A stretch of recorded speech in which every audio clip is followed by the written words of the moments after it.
Last episode में आपने देखा कि किस तरह हेली और जैक्सन की शादी हो चुकी थी, जिससे क्लाउस तो खुश नहीं था और एलाइजा का दिल टूट चुका था। और वही हम देखते हैं फ्रेया ने वापस जिंदा कर दिया था फिन को, और शायद उनके और इविल प्लान्स है, वो सब देखेंगे इस एपिसोड में। नमस्कार दोस्तों, आप देख रहे हैं रहस्य के पार, और आज इस वीडियो में एक्सप्लेन करेंगे दी ओरिजिनल्स का सीजन 2 का एपिसोड नंबर 15। तो चलिए शुरू करते हैं। शुरू करने से पहले वीडियो को जरूर लाइक करो, चैनल को सब्सक्राइब करो, जिससे मैं आपके लिए अमेजिंग कंटेंट बनाता रहूं। तो प्लीज वीडियो को जरूर लाइक करो, चैनल को सब्सक्राइब करो, और कमेंट बॉक्स में बताओ आपको और कौन सी सीरीज चाहिए। Now start the video.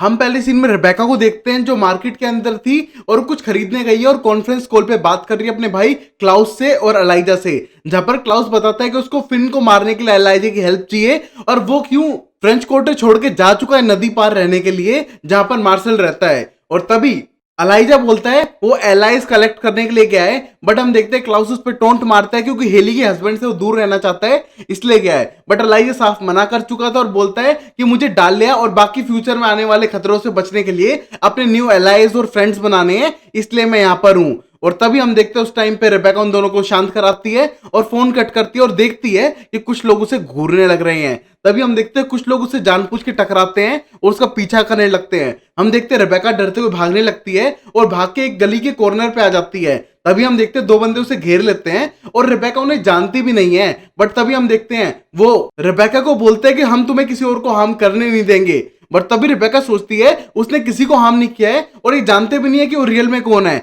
But तभी वो विचेस थे और उस पर अटैक करने की कोशिश करते हैं, बट हम देखते हैं वहां पर मार्शल आता है, रेबेका की जान बचाता है। और तभी हम देखते हैं रेबेका का नाम बुलाता है। रेबेका हैरान थी कि इसको कैसे पता चला, बट तभी बोलता है ये सब बाद में बात करेंगे, अभी सिर्फ तुम मेरे साथ चलो। और तभी रेबेका को वहां से भगा के ले जाता है क्योंकि वहां बहुत सारी विचेस थी जो रेबेका को मारना चाहती थी, पता नहीं क्यों।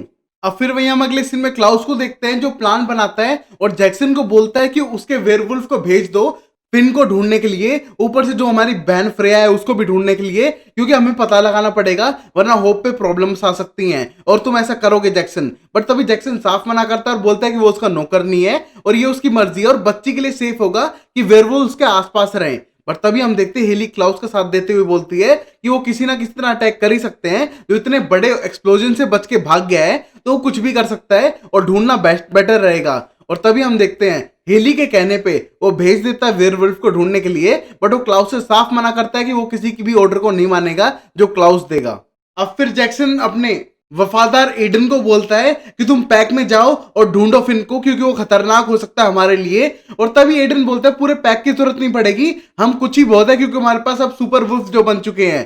तभी हम देखते हैं वो साफ मना करता है और वहां से चला जाता है। और तभी एडन को समझाने के लिए आ जाता है वहां पर क्लाउस और बोलता है कि तुम्हारा जो लीडर है वो इतना भी सही नहीं लग रहा है मुझे, और जैक्सन ने तो लोगों को लाया भी नहीं था, जो तुम थे तुम्हें लीडर बनना चाहिए था। और हम देखते हैं उन्हीं के बीच में लड़ाई करवाने की कोशिश करता है और बोलता है जितना मैं फिन को जानता हूं वो अकेला को नहीं पकड़ पाएगा, बट अगर तुम ग्रुप में गए तो शायद तुम्हें पकड़ भी ले, तो मेरी मानो तो अकेले जाओ। और तभी हम देखते हैं एडन अकेले जाने का मन बना लेता है और एक तरह से जैक्सन के खिलाफ करने की कोशिश करता है उसी के टीम मेंबर्स को, क्लाउस। अब फिर हम देखते हैं फ्रेया ने फिन को वापस सही कर दिया था, और सही होने के बाद फिन बोलता है मुझे वापस पावर चैनल करनी पड़ेगी और पेरेंट्स को वापस अपने से कनेक्ट करना पड़ेगा। तभी हम देखते हैं वो जाने लगता है टूम की तरफ, और तभी फ्रेया विश करती है कि उसके फादर से वो फिर से मिलना चाहती है, बट फिन साफ मना करता है और कहता है कि ऐसा नहीं होना चाहिए, वो एक मॉन्स्टर बन चुका है, जिस फादर को तुम जानती थी वो तो बहुत पहले चेंज हो चुका है। बट तभी हम देखते हैं फ्रेया बोलती है मुझे एक बार उससे मिलना है और पता करना है कि वो मुझे याद करता है कि नहीं,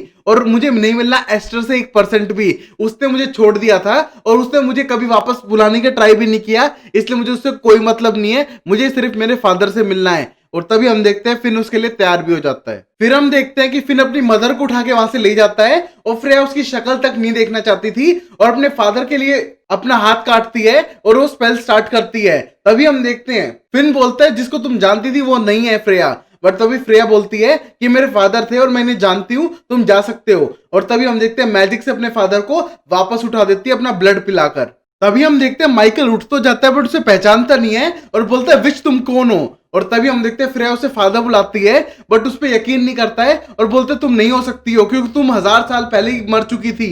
बट तभी वो बताती है कि वो उसकी बेटी है और उसको मोमेंट्स याद दिलाती है कि कैसे उसने अपनी तलवार का नाम रफू रखा सन के ऊपर, जो मेरी याद दिलाता था आपको जब आप बैटल में जाते थे। और बहुत सारी मेमोरीज बताती है जहां पर वो वॉर के लिए गए थे और वापस कभी लौट के नहीं आए। जब वो लौट कर आए बाद में, तब तक फ्रेया जा चुकी थी। और तभी हम देखते हैं ये सुनने के बाद टेंस हो जाता है और बोलता तुम अब तक कहां थी। और तभी वो बताते हैं मुझे डालिया ने उठा लिया था। और पहली बार हम माइकल को इमोशनल देखते हैं, वो अपनी बेटी के गले लगता है और हम देखते हैं दोनों बहुत ही ज्यादा इमोशनल हो चुके थे। अब फिर हम देखते हैं वुल्फ फिन को ढूंढने लग रहे थे टूम्स के अंदर, और तभी हम देखते हैं माइकल सामने आता है एक हाथ में दिल लेकर, जो एक वेयरवुल्फ का था, जिसको देख के एडन डरता है और बोलता है क्लाउस तुम्हें छोड़ेगा नहीं। और तभी हम देखते हैं माइकल बोलता है उससे पहले तुम नहीं बचने वाले हो, तुम सारे वेयरवुल्फ मरोगे। बट तभी फ्रेया उसे रोकती है और कहती है फादर हमने ब्लड शेड किया सिर्फ डिस्ट्रैक्शन के लिए और अब हमें चलना होगा। और तभी हम देखते हैं एडन को मैजिक से जमीन पे गिराती है और गायब हो जाती है माइकल के साथ। और ये देख के एडन बहुत बुरी तरह से घबरा चुका था क्योंकि माइकल वापस आ चुका है। अब फिर हम अगले सीन में मार्सेल को देखते हैं जो लेके आ चुका था रेबेका को, बट रेबेका गुस्सा थी कि उसने कैसे पहचान लिया। और तभी मार्सेल बोलते तुम्हें मुझे पहली बात तो थैंक यू कहना चाहिए और मैं पता लगा लेता हूं कि तुम रेबेका ही हो। और रही बात वहां जाने की, तुम वहां पर गई क्यों थी, वहां पर जाना एक बैड न्यूज था तुम्हारे लिए। और तभी रेबेका बताती है वो अपनी पावर बूस्ट करना चाहती है जिससे कि कोल को वापस ला सके। बट तभी हम देखते हैं साफ मना करता है मार्शल ये सब करने के लिए और बोलते हैं जिस बॉडी में तुम हो ना, शायद उसने कुछ गलत किया है जिसकी वजह से वो लोग तेरे पीछे पड़े हैं। और वहीं पर हम देखते हैं अलाइजा आ जाता है और अलाइजा आने के बाद बोलता है कि तुम्हें सेफ रहना चाहिए और इस बार तो तुम बच चुकी हो, लास्ट टाइम ना बच पाओ और मुझे पता करना है इस बॉडी के साथ तुम्हारे क्या पंगा है। और तभी हम देखते हैं उस मोमेंट पर मार्शल बताता है तुम्हें जोसेफिन के पास जाना चाहिए जो टाउन के थोड़ा बाहर रहती है, उसे सारे विचेस के बारे में पता है, उन्हें क्या क्या गलत किया है, तुम वहां पर जाओ। बट थिंग इज उसको वैम्पायर बिल्कुल भी पसंद नहीं है और तुम्हारा चार्म शायद उन पे वर्क ना करे। और ये सुनने के बाद अलाइजा बोलता है शायद तुझे पता नहीं है मार्शल, मेरा चार्म बहुत सही है। और ये कहने के बाद वहां से चला जाता है और इस मोमेंट पर रेबेका को छोड़ के जाता है मार्शल के ऊपर कि उसे बाहर ना जाने दे और उसका वहां पर ध्यान रखे। फिर हम देखते हैं मार्शल बोलता है कि तुम्हें मुझे बता देना था, वैसे मुझे पता चल ही गया था। और तभी रेबेका बोलती है मैं क्या करती बता के, बॉडी मेरी नहीं है और मैं तुम्हें किस करूंगी तो किसी और के लिप्स है ये। और तभी हम देखते हैं मार्शल बोलते हैं ओके तो मुझे किस करना चाहती हो, और फिर रेबेका साफ मना करती है। और तभी हम देखते हैं मार्शल ने वहां पर अपने एक दोस्त सैमी को बुलाया था जो पता लगा सके बॉडी किसकी है। सैमी को आने के बाद डबल पैसे देता है घर पे बुलाने के लिए और बोलता है कि तुम्हें पता लगाना है कि रियल में कौन है, क्योंकि ये अपने आप को भूल चुकी है और मुझे पता लगाना है कि है कौन, ये अपनी याददाश्त भूल चुकी है। और तभी सैमी उसकी तरफ देखता है घूरते हुए बोलता है कि जो टी बनाने के लिए मैंने कही थी तुमने प्रिपेयर की है, बोलता है हाँ वो मैंने प्रिपेयर कर ली है। और तभी हम देखते हैं ये कहने के बाद बॉक्स खोलता है और बोलता है फिर तो मैं पता लगा लूंगा कि रियल में कौन है। तभी हम देखते हैं वो रिचुअल स्टार्ट करता है और बोलता है मैं पता लगाऊंगा, पहले तुम दोनों को चाय पीनी पड़ेगी, मार्सेल तुम्हारा घर है इसलिए तुम्हें पीनी पड़ेगी और तुम सब अपने आप ही बताने लगोगे। हम देखते हैं उनको एक तरह की चाय पिलाता है और तभी बोलता है कि हाँ मैं पता लगा पा रहा हूं कि तुम कौन हो, तुम ईवा सिंक्लेयर हो, एक विच जो अपने नेचर के खिलाफ चली गई डार्क साइड में, बच्चों को चुराने लगी जिनसे उनकी पावर ले सको और उन्हें मार डालो, और तुम एक साइकोपैथिक विच बन चुकी थी। और तभी हम देखते हैं ये सुनने के बाद रेबेका को कुछ समझ नहीं आ रहा था, उसके दम घुटने लगता है और हम देखते हैं मार्शल का भी दम घुटता है। और तभी हम देखते हैं जो उसका दोस्त सैमी है बोलता है मार्शल जिराद तेरी जो कंपनी है बहुत ज्यादा बेकार है और इस विच को बुलाने से पहले तू मर क्यों नहीं गया। और तब उसकी गर्दन तोड़ता है और तभी हम देखते हैं वहां पर नीचे गिर चुकी थी रेबेका उसके डिब्बे को लेके, और हम देखते हैं कुछ बोटल्स अपने पास ले लेती है वो, और वहीं पर वो दोनों बेहोश हो जाती है। और वहां पर सैमी बोलता है जब से तुम आजाद हुई हो ईवा, हम अपने बच्चों को लेके बहुत ज्यादा टेंस्ड है, रात को सो भी नहीं पाते हैं क्योंकि जब तक तुम खुले में घूम रही हो हमारे बच्चे बिल्कुल भी सुरक्षित नहीं है। इसका मतलब रेबेका की बॉडी जिसकी रियल बॉडी है वो एक साइकोपैथिक विच है, इसलिए उसे उस घर में बंद किया गया था। तभी फिर हम देखते हैं रेबेका को फिर होश आता है और ये देख के बोलता है हाँ मुझे पता है तुम मरने वाली हो और वैसे भी तुम्हारा मरना जरूरी है, तभी सब लोगों को अच्छा लगेगा और शांति होगी हमारे शहर में। तभी हम देखते हैं वो उठने लगती है और बोलती है मेरा नाम ईवा नहीं है, मेरा नाम है रेबेका माइकलसन और जो जहर तुमने दिया है उसका एंटीडोट मेरे पास था। उसको मार के बेहोश कर देती है और हम देखते हैं जो बोतल्स निकाली थी उनमें से एक में एंटीडोट था। तभी फिर थोड़ी देर में मार्शल उठ जाता है और उठते मारने के लिए भागता है सैमी को, बट उसे रेबेका रोकती है और बोलती है इसकी कोई गलती नहीं थी, ये तो एक फादर है, अपने बच्चों को बचाना चाहता है, जिसकी ये बॉडी है वो एक साइकोपैथिक किलर है और जो बच्चों को उठाती है तो इसमें इसकी कोई गलती नहीं मानती हूं मैं। और जब मैं पेरेंट बनी थी कुछ महीनों के लिए बनी थी, जो होप की रिस्पॉन्सिबिलिटी आई थी तो मुझे पता चला पेरेंट को कैसा फील होता है। और तभी ये सुनने के बाद मार्शल बोलता है मैं समझ गया था, वैसे तो जब तुम गई थी तो मुझे बहुत गुस्सा आया था और मुझे लगा तुम बिना बताए ऐसे ही चली गई हो और मुझे बहुत बुरा लगा, बट जब बाद में पता चला कि तुम होप की प्रोटेक्शन के लिए उसकी देखभाल करने के लिए गई हो तो मुझे बड़ी खुशी हुई। जो भी तुम्हें लाइफ में चाहिए था, एक बच्चा एक फैमिली, वो तुम्हें मिली और ये सोच के मुझे भी अच्छा लगा। और तभी हम देखते हैं वो दोनों करीब आने लगते हैं और मार्शल को पसंद थी रेबेका और वो एक दूसरे की आंखों में देखने लग रहे थे। अब फिर हम देखते हैं रिसर्च करने लगते हैं, उनको बहुत सारे पेपर मिलते हैं और पता लग जाता है उन्हें कि ईवा जो सिनक्लेयर है वो एक साइकोपैथिक विच है, उसने बहुत सारे लोगों को मार दिया है, स्पेशली बच्चों को मारती है वो। और ये सब सोचने के बाद मार्शल बोलता है इसीलिए तुम मुझे किस नहीं कर रही हो क्योंकि कहीं ना कहीं वो तुम्हारे अंदर अभी भी है। और तभी हम देखते हैं रेबेका बोलती है ऐसा कुछ नहीं है, बट हम देखते हैं मार्शल बोलते हैं तुम कहती रहो, मुझे तो पता है कि वो अभी भी अंदर है और वो कहीं हद तक तुम्हें कंट्रोल भी कर सकती है। और ये कहने के बाद वहां से चला जाता है और हम देखते हैं रेबेका इस बात पे बिल्कुल यकीन नहीं करती है। अब फिर हम अगले सीन में लाइजा को देखते हैं जो सीधा जिया के पास जाता है और उससे अपने साथ चलने के लिए कहता है क्योंकि उसको वायलिन बजाना बहुत अच्छा आता था। बट तभी जिया साफ मना कर देती है और बोलती किसी को कंपेल करके ले जाओ या कुछ खाने के लिए ले जाओ। और तभी हम देखते हो बताता है उस ओल्ड विच को सिर्फ एक ही प्रॉब्लम है, वैम्पायर से नफरत है उसे। और मैं बताना चाहता हूं कि हमारी वैम्पायर कम्युनिटी भी अच्छी है और ऊपर से आर्टिस्टिक लोग भी हैं उसके अंदर, इसलिए मैं तुम्हें ले जाना चाहता हूं जिया। और तभी हम देखते हैं जिया पहले बोलती है मेरा मार्शल का थोड़ा ब्रेकअप टाइप चल रहा है, मुझे लगा था उससे मुझे इंटरेस्ट है बट नहीं है और मुझे बहुत बुरा लग रहा है, ऊपर से तुम्हारी गर्लफ्रेंड का भी ऐसा ही कुछ इश्यू हुआ है, एक वेयरवुल्फ से शादी हो गई है पता चला है, तो आई विल हेल्प यू, हम दोनों एक ही समुद्र में हैं चाहे अलग अलग बोट्स पे क्यों ना हो। और ये कहने के बाद रेडी होने के लिए चली जाती है क्योंकि वो बहुत ही ज्यादा हाई स्टैंडर्ड बन के जाना पड़ेगा उस ओल्ड विच के पास। फिर हम देखते हैं एलाइजा सीधा वहां पर पहुंच जाता है और वहां जाने के बाद जिया वायलिन बजाती है जिसको देख के बहुत ज्यादा इंप्रेस हो जाती है विच। बट तभी हम देखते हैं अब इम्प्रेस करने के बाद एलाइजा उससे हेल्प के लिए मांगता है बट वो साफ मना करती है और बोलती है मैं तुम्हारी कोई हेल्प नहीं करना चाहती हूँ, तुम ओरिजिनल फैमिली वापस टाउन में आ चुके हो, एल्डर्स विचेस को मार चुके हो, यंग विचेस को किडनैप कर चुके हो, ये सब करने के बाद तुम सब लायर्स हो और मैं तुम्हारी कोई हेल्प नहीं करने वाली हूँ। एलाइजा रिक्वेस्ट करता है बट वो साफ मना करती है और बोलती है तुम सारे एक जैसे ही हो, मॉन्स्टर्स, इंसान की खाल के अंदर दरिंदे हो तुम। और ये कहने को वहां से जाने के लिए कहती है और ये सुनने के बाद अब जिया को गुस्सा आ जाता है।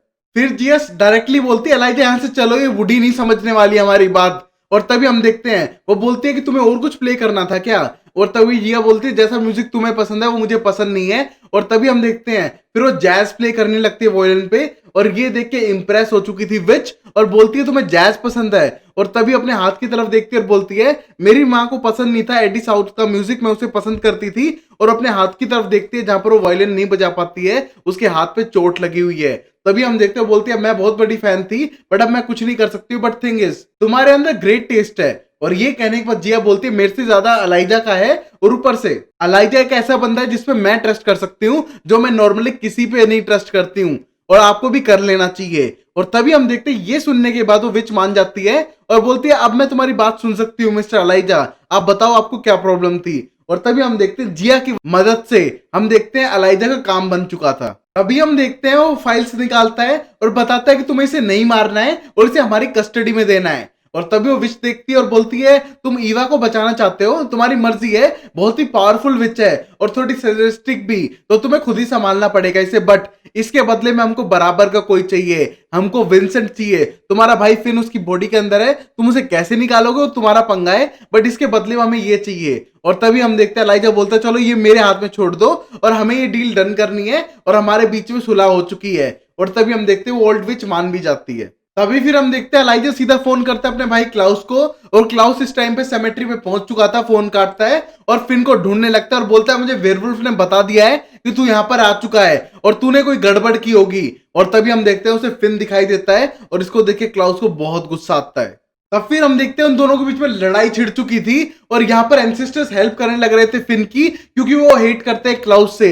बट तभी हम देखते हैं क्लाउस पे अटैक करता है बार बार फिन, बट हम देखते हैं क्लाउस वापस अटैक करता है उस पे और बोलते हैं तूने कोल को मार दिया, ऊपर से मेरी बेटी पे अटैक करने की कोशिश की, तू भी कुछ अच्छे में से नहीं है। और तब उसे लगभग मार ही डालने वाला था, बट तभी वहां पर एलाइजा के उसे रोकता है और बोलता है मेरा फोन क्यों नहीं उठाया, इसलिए मुझे यहाँ पर खुद भागते हुए आना पड़ा, तुम उसे नहीं मारोगे। क्लाउस बोलता है कि तुम उसको सिंपैथी क्यों दिखा रहे हो, बट हम देखते हैं एलाइजा उसे रोकने की पूरी कोशिश करता है। और हम देखते हैं क्लाउस उसके कहने पे कुछ हद तक रुक चुका था। अब फिर एलाइजा समझाने लगता है कि मैंने विचिस से कोई डील की है इसके लिए, बट तभी हम देखते हैं वो मानने के लिए तैयार नहीं था 1% भी। बट तभी वहां पर फ्रेया आ जाती है और बोलते हैं विचिस से डील करनी चाहिए, वो तुम्हें हेल्प ही करेंगी। और तभी हम देखते हैं वहां आने के बाद फिन उससे हेल्प मांगता है और फिन को अपने स्टोन के अंदर कैद करती है और विंसेंट को सही कर देती है और सुला देती है। तभी हम देखते हैं आगे बढ़ती है और बोलती है इन सब चीजों को मेरे पे छोड़ दो, अपनी बड़ी बहन पे, और हमें डील करनी चाहिए। और ये सुनने के बाद दोनों कंफ्यूज थे कि फ्रेया यहां पर कैसे आ सकती है। फिर हम देखते हैं क्लाउस उस पे 1% यकीन नहीं करता है, बट तभी वो बताते हैं कि वो जो बोलेगी सच बोलेगी, उसने पहले रिबेका की जान भी इसीलिए बचाई थी। और तभी एलाइजा बोलते हैं तुम्हारी वजह से तो अब ये बच्चे को मारने वाला था। और तभी बताती है फिन का जो प्लान था उसे नहीं पता था कि वो होप को मारने जा रहा है और वो किसी बच्चे को मारने नहीं देगी, और उसे नहीं लगता कि इसने मारने की कोशिश की होगी।